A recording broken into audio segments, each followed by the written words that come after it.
नमस्कार दोस्तों, मैं गिरहुआ टेक्स भोजपुरी आप सब देख रहे हैं। तो मनीष कश्यप फाइनली वो बीजेपी ज्वाइन कर चुके हैं, जो कि पश्चिमी चंपारण से निर्दलीय लड़ रहे थे, प्रचार भी कर रहे थे निर्दलीय, सवाल हर एक पार्टी पे उठा रहे थे।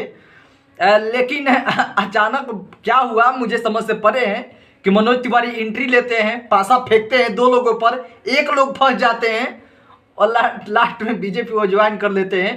भाई साहब, उनका चेहरा देखने लायक था। ऐसा भी नहीं था कि मनीष कश्यप के चेहरे पर मुस्कान था, ऐसा लग रहा था उनके कुछ डर दिया गया होगा, या मनीष कश्यप भाई निर्दलीय मैदान में खड़े थे, लास्ट में बीजेपी चले गए। ठीक है, जहां रहिए सेफ रहिए, पलटीबाज मत बनिए कभी इधर कभी उधर। अच्छा हुआ पश्चिमी चंपारण की जनता के साथ कि जो ये उठा रहे थे आवाज, अब उसी पार्टी में है, सरकार उन्हीं का है, अब सवाल भी उन्हीं से होगा, अब सवाल भी मनीष कश्यप से होगा कि अब बेरोजगारी कब दूर होगा, पश्चिमी चंपारण में फैक्ट्री कब लगेगा, गांव के गाय जो सबसे ज्यादा वहां पर सवाल उठा रहे थे, हत्या हो रही थी, वो अब बंद हो जाएगा पश्चिमी चंपारण की नहीं। वो सारा सवालों का जवाब अब जनता इनसे पूछेगी कि जो जो तुम माइक में का रे आई रहे, माइक में भाषण देते रहे, अब क्या करबे तुम, ये सारा जितना भी जवाब होगा वो देंगे। अब मुझे चांस है कि अब वो देंगे, अब सवाल उनसे पूछा भी जाएगा। और एक चीज और हुआ है कि खेसारी लाल यादव इनको जा रहे थे पश्चिमी चंपारण में सपोर्ट करने, अच्छा हुआ कि इससे पहले वो पलट गए। हाँ, पलटा पलटी के खेला चलते रहता है। भाई मनीष कश्यप बहुत चतुर आदमी है, जनता का मूर्ख बनाने में एक नंबर आदमी है।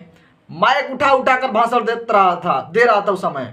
अब तो जनता कहेगी का हो, कहाँ रहल, माइक उठा उठा कर भाषण देते रहल, गरीबी हमार दूर करे के कहत रहल, सरकार हई नहीं कर रहा है, हऊ नहीं कर रहा है, अब तू ही में चल गुल, अब क्या बोलब, अब ना, मतलब कि मनीष कश्यप के साथ ऐसा हुआ है, ना बेचारा घर के बचा है ना घाट के बचा है।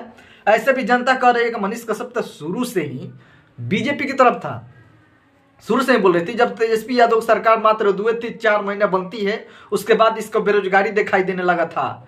बिहार के जितने लोग प्रवासी मजदूर बन गए थे, सब लोग ये दिखाई दे रहा था। जैसे ही सरकार पलटती है, उसका सारा कुछ वो भूल जाता है। झूठो मूठे प्रोपेगेंडा भी बीजेपी के नाम पर फैला रहा था। ऐसे लोगों को का नाम उस समय था, आप लोग भी जानते हैं, मैं अपने से नहीं बोल रहा हूँ, ऐसे लोगों का उस समय का नाम भी था।